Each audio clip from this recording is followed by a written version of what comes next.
नमस्कार, स्वागत है आपका उत्तर प्रदेश की खबरों में और मैं हूं आपके साथ सपना दीपक मद्देशिया। बुलेटिन का आगाज करेंगे। केंद्रीय गृह एवं सहकारिता मंत्री अमित शाह के गुजरात दौरे को लेकर कार्यक्रम जारी किया गया है। सूचना के मुताबिक गृह मंत्री अमित शाह 18 अगस्त को अहमदाबाद में कई कार्यक्रमों में शिरकत करेंगे। गृह मंत्री सुबह 10 बजे थल तेज में ऑक्सीजन पार्क और झील का उद्घाटन करेंगे, तो वहीं सुबह 10:30 बजे गांधीनगर में मिशन मिलियन ट्री योजना के तहत वृक्षारोपण कार्यक्रम में शिरकत करेंगे। और इसी के साथ साथ आपको बता दें कि इसके बाद मखरबा में सुबह 10:45 पर नवनिर्मित स्विमिंग पूल और व्यायामशाला का उद्घाटन करेंगे। वहीं 11 बजे प्रहलाद नगर में कार्यक्रम, तो वहीं 12:30 बजे सीएए के तहत नागरिकता प्रमाण पत्र वितरण कार्यक्रम और अंत में गृह मंत्री अमित शाह नारायणपुरा विधानसभा में नवनिर्मित तहसीलदार कार्यालय के लोकार्पण कार्यक्रम में शिरकत करेंगे।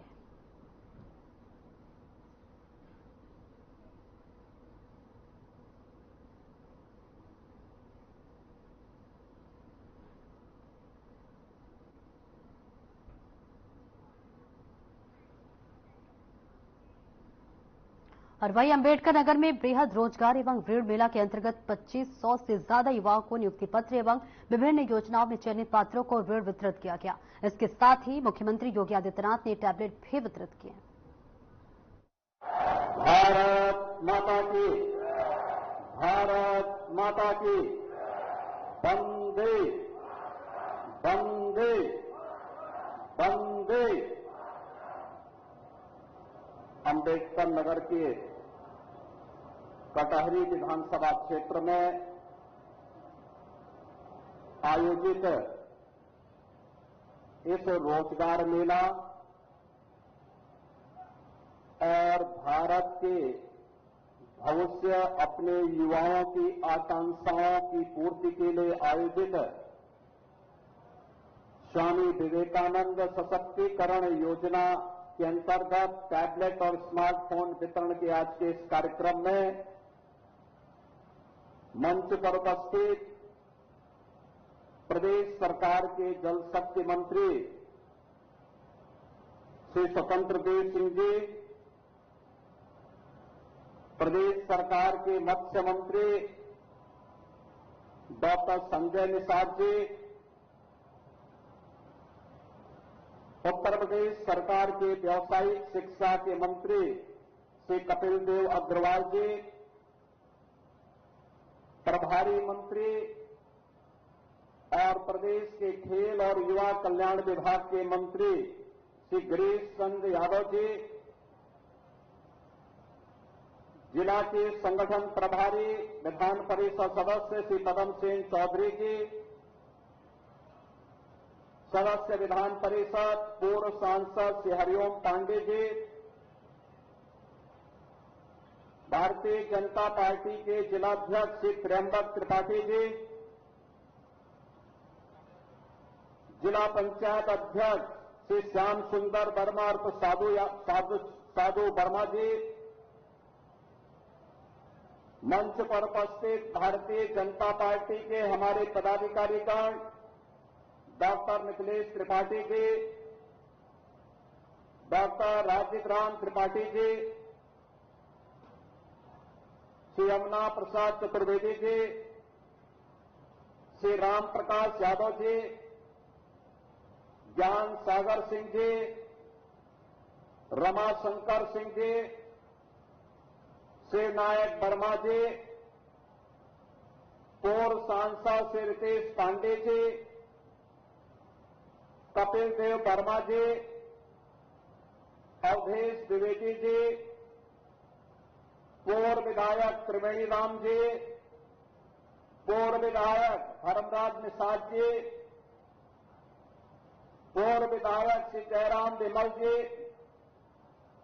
पूर्व विधायक श्रीमती अनीता कमल जी, पूर्व विधायक श्रीमती संजू देवी जी, डॉक्टर राणा रणधीर सिंह जी, अध्यक्ष नगर पालिका परिषद चंद्र प्रकाश वर्मा जी, मंच पर उपस्थित विभिन्न विभागों के अधिकारीगण और अंबेडकर नगर और खासतौर पर कटहरी के मेरे सभी युवा ऊर्जा के धनी मेरे सभी युवा साथियों, बहनों और भाइयों, आज मुझे इस पावन धरा पर आने का अवसर प्राप्त हुआ है और ये मेरा सौभाग्य है कि श्रावण मास में मुझे श्रवण की मातृ पितृ भक्ति कैसे होती है, उनकी इस पावन स्थली पर अंबेडकर नगर जनपद के युवाओं के साथ संवाद का एक अवसर प्राप्त हुआ है। मैं इस अवसर पर इस पावन धरा को नमन करते हुए यहां के अन्नदाता किसानों,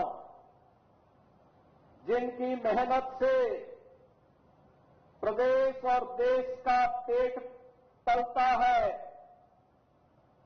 जिन किसानों के अथक प्रयास से खाद्यान्न के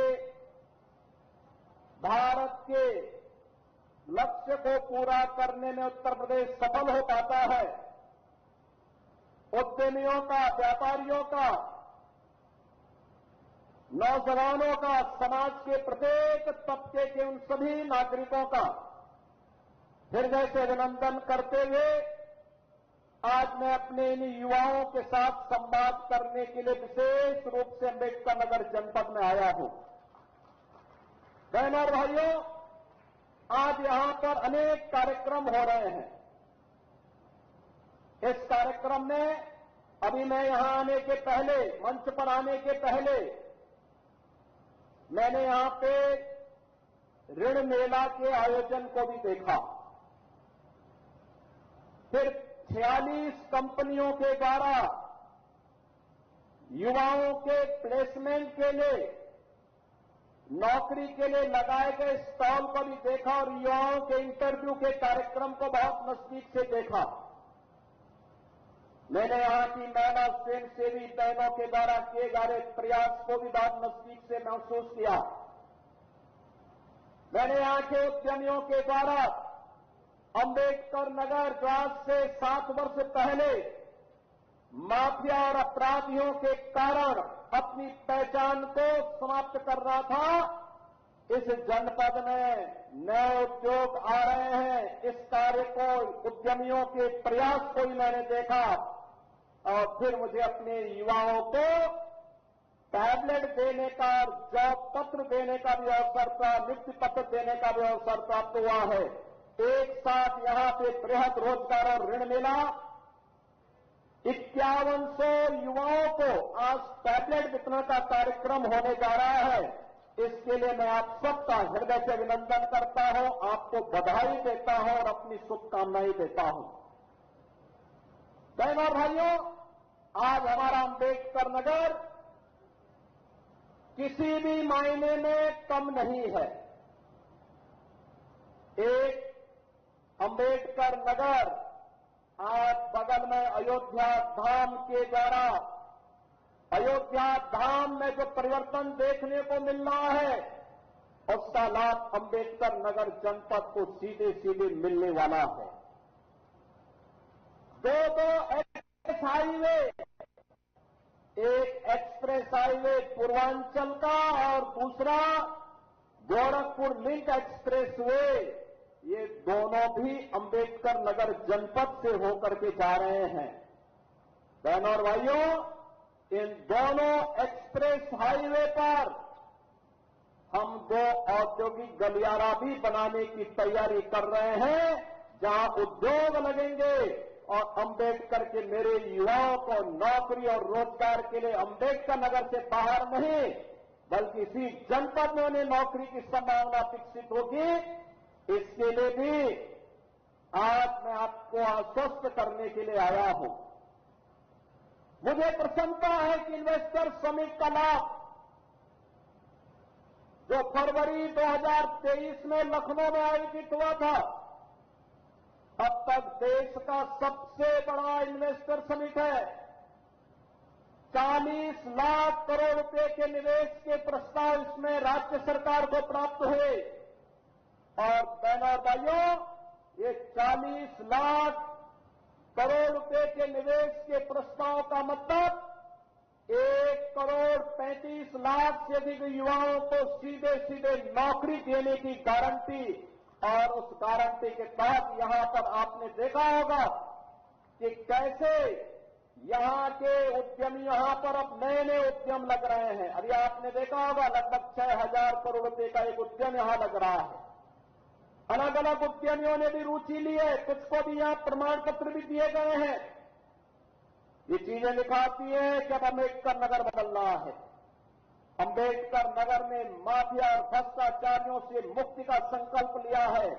और मैं आज अपने युवाओं को यही आश्वस्त करने के लिए आया हूं कि आज जिन 46 कंपनियों ने यहां पर अपने स्टॉल लगाए हैं, ये कंपनियां 21,000 वैकेंसी के साथ आपके पास आई हैं।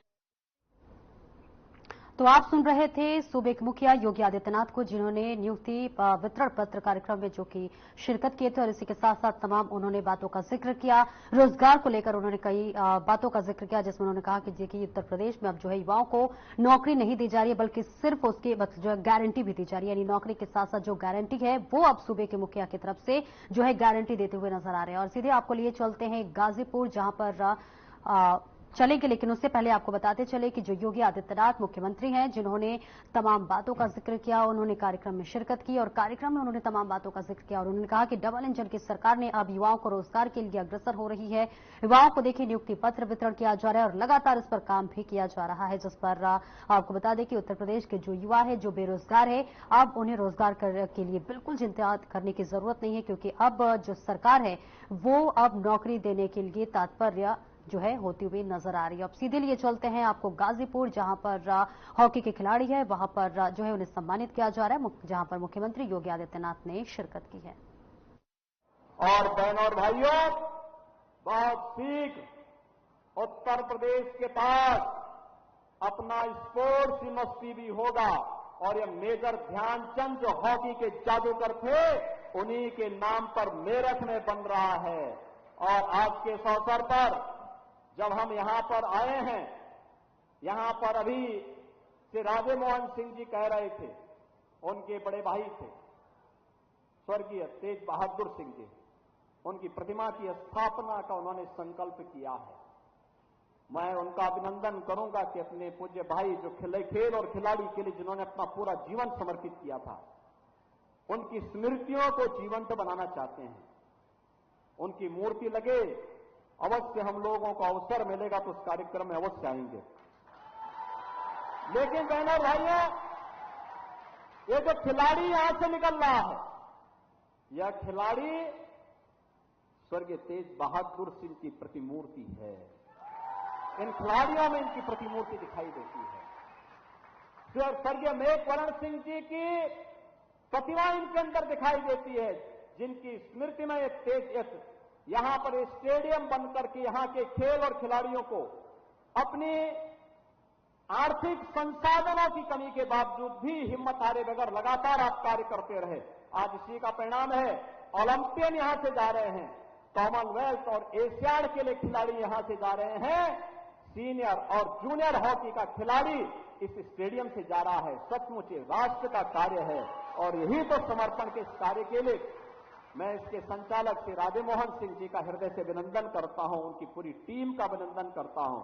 और एक बार फिर से श्री ललित कुमार उपाध्याय और श्री राजकुमार पाल की माता जी का, उनके पिता जी, उनके भाइयों का, उनके परिवार के सदस्यों का, उनके प्रशिक्षकों का हृदय से अभिनंदन करता हूं। इन दोनों खिलाड़ियों को हृदय से बधाई देता हूं। भारतीय हॉकी टीम के जो हमारे महासचिव हैं, सेलेक्टर हैं, इन सब का भी मैं हृदय से अभिनंदन करते हुए बधाई देता हूं और विश्वास व्यक्त करूंगा कि हम लोग एक बार फिर से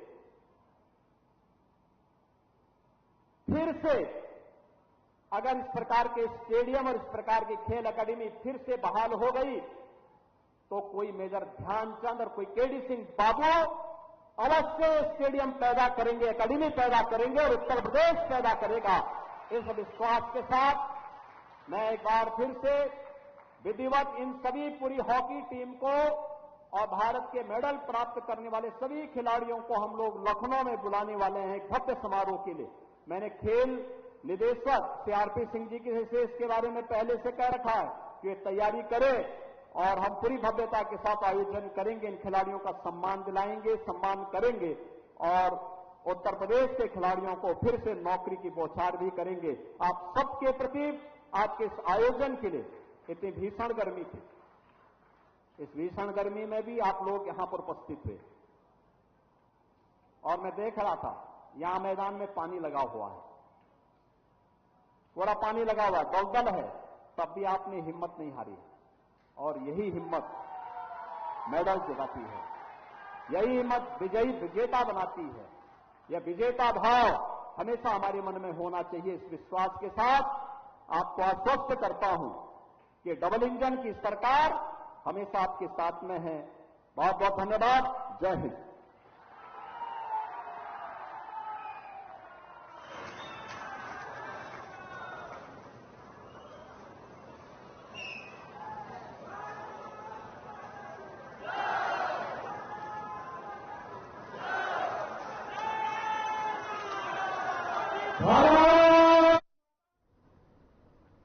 तो देखिए, गाजीपुर से तस्वीरें आपको दिखा रहे थे जहां पर खिलाड़ियों को सम्मानित करने के लिए सम्मान समारोह रखा गया था, जहां पर सूबे के मुखिया योगी आदित्यनाथ ने शिरकत की थी और इसी के साथ साथ उन्होंने उन तमाम खिलाड़ियों का आभार जताया जिन्होंने कम संसाधन होने के बावजूद भी अब लगातार मेडल ला रहे हैं और इसी के साथ साथ उन्हें आर्थिक सहायता देने के लिए भी लगातार मुख्यमंत्री सजगता के साथ आश्वासन देते हुए भी नजर आ रहे हैं।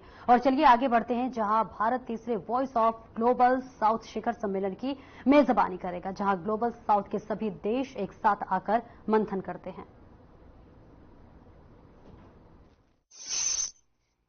Excellencies, Namaskar and good afternoon. It gives me immense pleasure to welcome you all to the Foreign Ministers session of the third Voice of the Global South Summit. This gathering takes place as the world grapples with multiple conflicts, tensions and stresses. We, the nations of the Global South, are particularly impacted. The purpose of this exchange of views is to define our interests through that process. Hence the theme of this session, charting a unique paradigm for the Global South. Excellencies, allow me to present the 4 themes that we would be deliberating upon, recognizing their centrality to achieving SDGs and advancing global progress. 1. Strengthening economic resilience. The experience of the pandemic, conflicts and climate events have driven home the necessity for reliable and resilient supply chains. Not just that, there is also an acute need to diversify production itself in various domains to de-risk the international economy. What we earlier argued for in terms of socio-economic G20 presidency, we strove to highlight just energy transitions. We must work together as a family towards facilitating the flow of low-cost financing and critical technologies to the Global South. 3. Revitalizing multilateralism. It is an undeniable fact that even as the global order faced critical challenges, solutions did not emerge from the multilateral domain. The reason is both the obsolescence and the polarization of multilateral organizations.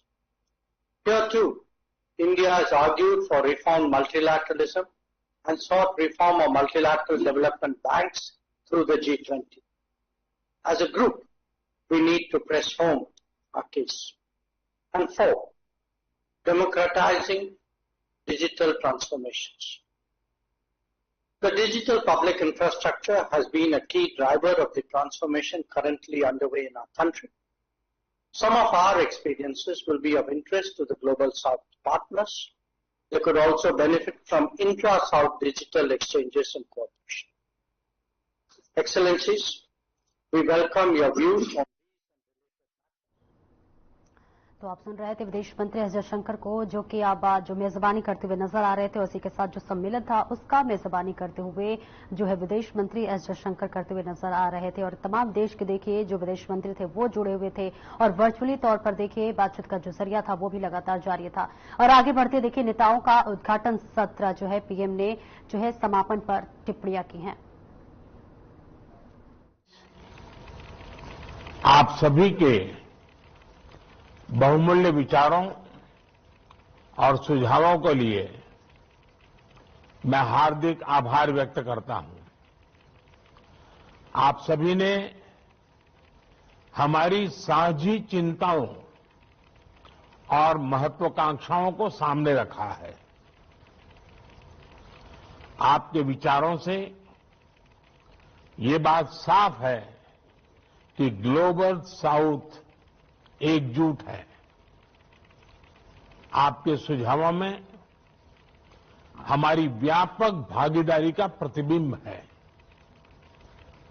आज की हमारी चर्चा से आपसी सामंजस्य के साथ आगे बढ़ने का रास्ता तैयार हुआ है।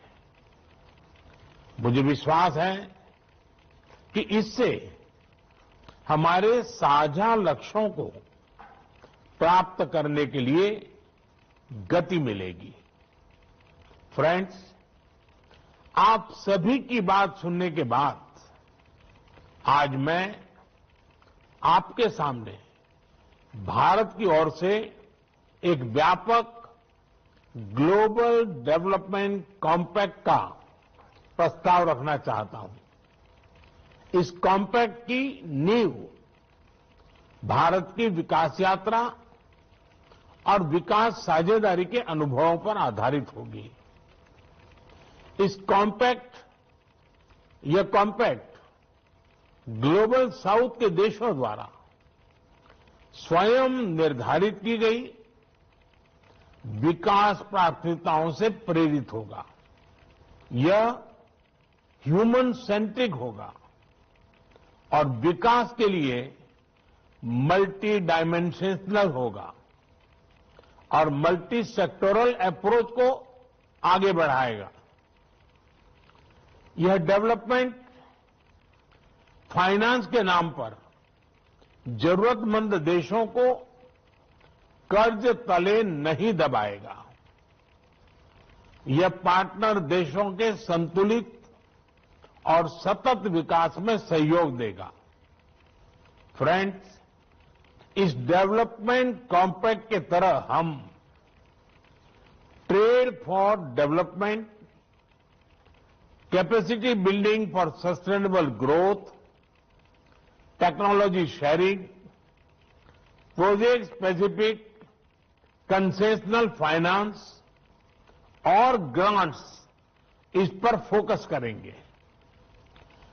ट्रेड प्रमोशन एक्टिविटीज को बल देने के लिए भारत $2.5 मिलियन के विशेष फंड की शुरुआत करेगा। कैपेसिटी बिल्डिंग के लिए ट्रेड पॉलिसी और ट्रेड नेगोशिएशन में ट्रेनिंग उपलब्ध कराई जाएगी। इसके लिए $1 मिलियन का फंड प्रदान किया जाएगा।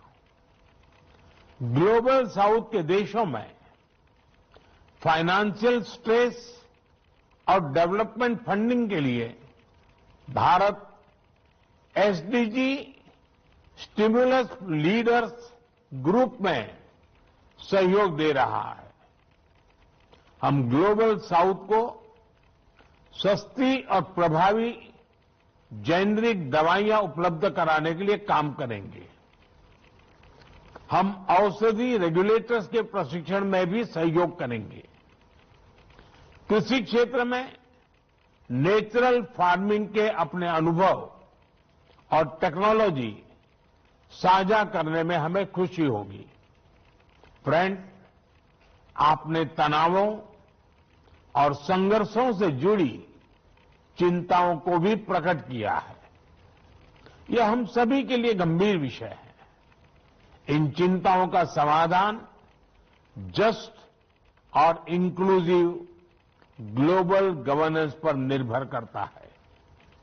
ऐसे इंस्टीट्यूशंस जिनकी प्राथमिकताओं में ग्लोबल साउथ को वरीयता मिले, जहां विकसित देश भी अपने दायित्व और कमिटमेंट पूरे करें, ग्लोबल नॉर्थ और साउथ के बीच की दूरी को कम करने के लिए कदम उठाएं।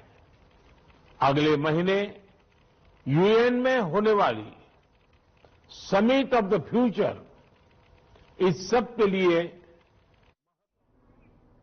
और इस बुलेटिन में इतना ही। खबरों का सिलसिला आगे भी जारी रहेगा। नमस्कार।